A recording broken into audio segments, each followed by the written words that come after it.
का गमो गुस्सा था और फिर उन्होंने शेख दानिश का जो वहाँ पे इस्तकबाल किया, जो जूते और जो मुक्के बरसाए गए शेख दानिश पे। पुलिस बीच में कूदी और मुक्के और घुसुन्ने बर्दाश्त करते हुए शेख दानिश को वहाँ से निकाल के अदालत में एक रूम में बंद किया। बहुत से लोग ये बातें कर रहे हैं कि जो खतीजा हैं वो उनका भी कोई इनके साथ कोई राब्ता था, कोई मामला था, कोई दोस्ती थी या जो भी था। नाज़रीन, मैं कहता हूँ कि जो भी हो, इवन फ़र्ज़ करें कि ये उनकी बीवी भी होती, लेकिन फिर भी एक खतून, एक इंसान, एक अशरफुल मखलूक़ात को आप नहीं मजबूर कर सकते कि वो आपके जूते चाटे सिर्फ इसलिए कि आपकी अना की तस्कीन हो। अस्सलाम वालेकुम नाज़रीन, मैं हूं आपका मेज़बान अली हमज़ा और आप देख रहे हैं मेरा यूट्यूब चैनल। नाज़रीन, जैसा कि आप जानते हैं कि फैसलाबाद में एक बड़ा ही शर्मनाक वाक़या पेश आया और उसके बाद से कल से एक अफवाह चल रही थी सोशल मीडिया पर। बहुत से लोग बात कर रहे थे कि इस वाक़े के जो मेन कल्प्रिट हैं शेख दानिश, उन्हें 50,000 के मुचलकों के इवज़ रिहाई दे दी गई है, लेकिन इस बात में कोई सदाकत नहीं है। वो जो 50,000 रुपये के इवज़ जो ज़मानत दी गई है वो दूसरा केस था, क्योंकि जब शेख दानिश को अरेस्ट किया गया उसके बाद शेख दानिश के घर पे जब छापा मारा गया तो उनके घर से शराब की कुछ बोतलें बरामद हुई। उस केस में उन्हें 50,000 के मुचलकों के इवज़ जो है रिहाई दी गई थी। लेकिन जो ये मेन केस था, जो फैसलाबाद की तारीख का मेरा ख्याल शर्मनाक तरीन वाक़या था, उस केस में उन्हें कोई रिहाई नहीं मिली। वो 2 रोज़ा जुडिशल रिमांड पे जेल में मौजूद हैं।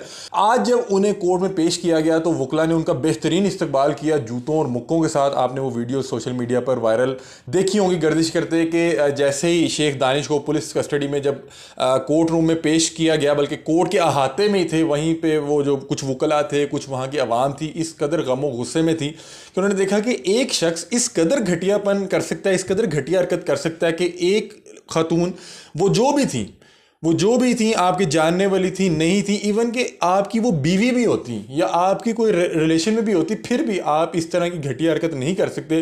लोगों में इस चीज़ का गमो गुस्सा था और फिर उन्होंने शेख दानिश का जो वहाँ पे इस्तकबाल किया, जो जूते और जो मुक्के बरसाए गए शेख दानिश पे। पुलिस बीच में कूदी और मुक्के और घुसुन्ने बर्दाश्त करते हुए शेख दानिश को वहाँ से निकाल के अदालत में एक रूम में बंद किया। और जब वापस वहाँ से निकाला, वो भी आपने वीडियोस देखी होगी कि पुलिस किस तरह से दौड़ें लगाते हुए इसको गाड़ी में जाके बैठाया, क्योंकि पुलिस को इस चीज़ का एहसास था कि जो इस बंदे ने घटिया हरकत की है उसकी वजह से अवाम में गमो गुस्सा, और अवाम ने फिर जो आज मुझे पता लगा कि हमारी अवाम में दम और खम है और ये हक़ के पीछे जो है खड़े होने वाले हैं और जो जालिम है उसका मुकाबला करने वाले हैं। तो बहरहाल ये आज का वाक़या पेश आया। दूसरी तरफ अगर आपको खतीजा का बताएं, जो इस पूरे वाक़े में जिनके साथ जुल्म किया गया, वो जो जिनकी वीडियो थी और क्या एक मेरा ख्याल है कि बहुत ही घटिया हरकत उनसे करवाई जा रही थी, फोर्सफुली जूते चटवाए जा रहे थे, उनसे भी रब्ता करने की कोशिश की। मेरे एक दोस्त हैं उमर चीमा, वो फैसलाबाद में मौजूद होते हैं। उन्होंने कल जिस दिन ये वीडियो वायरल हुआ उस दिन ही जाके खतीजा से मिले और खतीजा से पूछा कि क्या वजह बनी कि ये वाक़या तकरीबन मेरे ख्याल 10 अगस्त का था और 16 अगस्त को रिपोर्ट हो रहा है। और दूसरा उन्होंने उससे ये भी कहा कि आप इंटरव्यू दें। उसमें उन्होंने कहा कि मैं चाहती हूँ कि एक आधी जो गिरफ्तारियाँ मज़ीद हो जाए, उसके बाद मैं भरपूर तरीके से मीडिया पर आऊँगी। बहरहाल मुझे लगता है कि खतीजा जो इस वाक़े में मज़लूम है, जिनके साथ ज़्यादती की गई, उन्हें ये केस हाईलाइट करना चाहिए था मीडिया पे। मीडिया बहरहाल एक पावर है, सोशल मीडिया की एक पावर है। तो मुझे लगता है कि जितना केस ये सोशल मीडिया पे वायरल रहेगा, जितना ये डिस्कस किया जाएगा, जितना वो आके लोगों से बात करेंगी, मुझे लगता है उनके केस के लिए उतना ज़्यादा बेहतर होगा। बहरहाल उन्हें भी किसी माहिर ने, कानूनी माहिर या किसी ने बेहतर गाइड किया होगा, कोई वजह होगी जिसकी वजह से अभी तक वो मीडिया पर उस तरह से नहीं आ पाई। बहुत से लोग ये बातें कर रहे हैं कि जो खतीजा हैं वो उनका भी कोई इनके साथ कोई राब्ता था, कोई मामला था, कोई दोस्ती थी या जो भी था। नाज़रीन, मैं कहता हूँ कि जो भी हो, इवन फ़र्ज़ करें कि ये उनकी बीवी भी होती, लेकिन फिर भी एक खतून, एक इंसान, एक अशरफुल मखलूक़ात को आप नहीं मजबूर कर सकते कि वो आपके जूते चाटे सिर्फ इसलिए कि आपकी अना की तस्कीन हो। इस पूरे केस में जो माहम है वो पता नहीं कौन है, क्योंकि माहम के बारे में जितने लोगों से भी पता किया, उन्होंने कहा ना तो ये शेख दानिश को बीवी हैं, ना तो शेख दानिश की कोई मनकूह हैं, ना उनके घर कोई काम करती हैं, ना उनके कोई रिलेशन में है। बस पता नहीं क्यों शेख दानिश के घर में रहती हैं और उन्हें ये बर्दाश्त नहीं हुआ कि जो खतीजा हैं वो शेख दानिश के करीब आ रही हैं या शेख दानिश खतीजा में इंटरेस्टेड है, तो उन्होंने अपनी भड़ास निकालते हुए ये कोई हरकत की। बहरहाल अभी तक जो अना शेख हैं वो फ़रार हैं, अभी तक पुलिस की कस्टडी में नहीं आ सकी। और मेरा ख्याल है कि इंस्टाग्राम में एक कोई फेक अकाउंट को हैंडल कर रहा है, उसमें अना शेख के नाम से उसमें पोस्ट लगाई जा रही हैं, जी गुड बाय पाकिस्तान डैडी, फिर मिलेंगे, इस तरह की फजूल वाहियात पोस्ट लग रही हैं। लेकिन मुझे जहाँ तक लगता है कि वो एक फ़ेक अकाउंट है जो सिर्फ एक नाम इस्तेमाल करके कुछ अटेंशन और कुछ फॉलोअर्स इकट्ठे करना चाह रहा है। आज जिस्मानी रिमांड के लिए पुलिस ने जो था पेश होना था, लेकिन ताहाल उस पर कोई बात नहीं हो सकी क्योंकि हालात कुछ उस तरह से हो गए थे, लोगों का गम और गुस्सा था। बहरहाल जो बहुत से लोग ये बात कर रहे थे कि उन्हें 50,000 की इवज़ ज़मानत दे दी गई है, इसमें कोई सदाकत नहीं है। क्योंकि मेरे लिए भी बड़ी हैरानगी की बात थी कि इतना बड़ा केस जो इस कदर वायरल हो गया और इस कदर घटिया हरकत की गई है, उसके मेन मरकज़ी मुलजिम को कैसे 50,000 की इवज़ जो है ज़मानत दी जा सकती है। तो मुझे बहरहाल रात को मैं वीडियो पहले करने लगा, लेकिन फिर मुझे लगा कि ऐसा मुमकिन नहीं है, ऐसा मुमकिन नज़र नहीं आता कि यार एक बंदे ने इस कदर घटिया हरकत की है, हमारे इदारे उसको इतनी आसानी से 50,000 की इवज़ उसको जाने दें। तो ऐसा कुछ भी नहीं था। आज बहरहाल मेडिकल रिपोर्ट सामने आई है, उसमें कंफर्म किया गया कि ख़तून पर टॉर्चर किया गया, उनके बाल काटे गए हैं, उनकी नाक और जो कान की जो था वहाँ पे तशद्दुद के निशाना थे, और वज़ीर आला पंजाब ने इस पूरे वाक़े का नोटिस ले लिया है।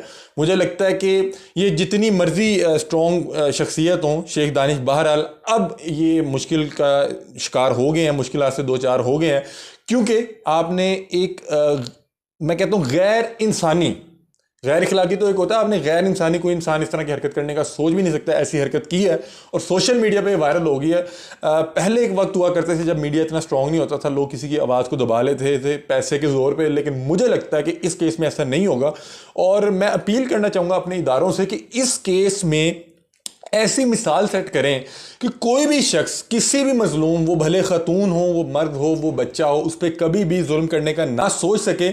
हम लोग पता नहीं किस माशरे का हिस्सा हैं, या हम लोग किस डगर पे चल चुके हैं, किस कदर जहालत से दो चार हैं कि हम दूसरे की तजलील करके और उसको अपनी जूते चटवा के अपनी अना को तस्कीन पहुंचाते हैं, और हमें लगता है कि हम पता नहीं बड़ा कोई तीर मार रहे हैं। ये नाज़रीन कोई अनपढ़ या कोई जाहिल या कोई गरीब या कोई इस तरह का शख्स नहीं था, ये बड़ा अमीर पढ़ा लिखा आदमी था। और देखें, एक पढ़े लिखे आदमी ने हरकत ऐसी की है जो मेरा ख्याल है कि कोई जाहिल से जाहिल जंगली भी नहीं कर सकता। तो मेरा ख्याल है कि तलीम जो है ना, आपको शऊर नहीं दे सकती, वो तरबियत उसके लिए बहुत ज़रूरी है। बहरहाल मैं दुआ करूँगा और आपसे रिक्वेस्ट करूँगा कि जितने भी सोशल मीडिया यूज़र हैं, व्यूअर्स हैं, इस केस पे बात करें, इस केस को ठप ना होने दीजिएगा। हमारे यहाँ मसला ये है कि जब एक केस मंजर से हटता है तो उसके बाद जो है कानूनी जो है मामलात करके जो मेन कल्प्रेट्स होते हैं उनको बचा लिया जाता है। तो रिक्वेस्ट ये है कि इस केस को इतनी जल्दी ना भूलिएगा और रोज़ इस पर बात करें, ताकि क्योंकि जो कल्प्रेट्स हैं वो बड़े स्ट्रॉन्ग लोग हैं, उनके बहुत से सियासी ताल्लुकात भी हैं, बहुत से तस्वीरें आपने सोशल मीडिया पे वायरल देखी होंगी।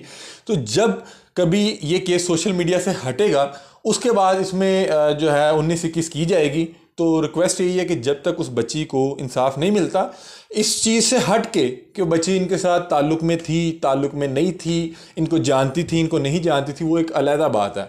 वो एक हर बंदे की ज़ाती मामलात होते हैं, उस पर किसी को कोई बात नहीं करनी चाहिए। लेकिन ये उनकी बीवी भी होती, या ये उनकी बेटी भी होती, या जो भी होती, उनकी माँ होती, कुछ किसी भी रिश्ते में होती, ये हरकत किसी सूरत काबिल कबूल नहीं थी, ये हरकत बिल्कुल जायज़ नहीं थी। और आपको इंशाअल्लाह ताला इस चीज़ की सज़ा मिलेगी और आपको पता लगेगा कि मुल्क में इस तरह की हरकत करने वाले को हम इंशाअल्लाह निशाने इबरत बनाएंगे। अपने मेज़बान अली हमज़ा को दीजिए इजाज़त। अल्लाह हाफ़िज़।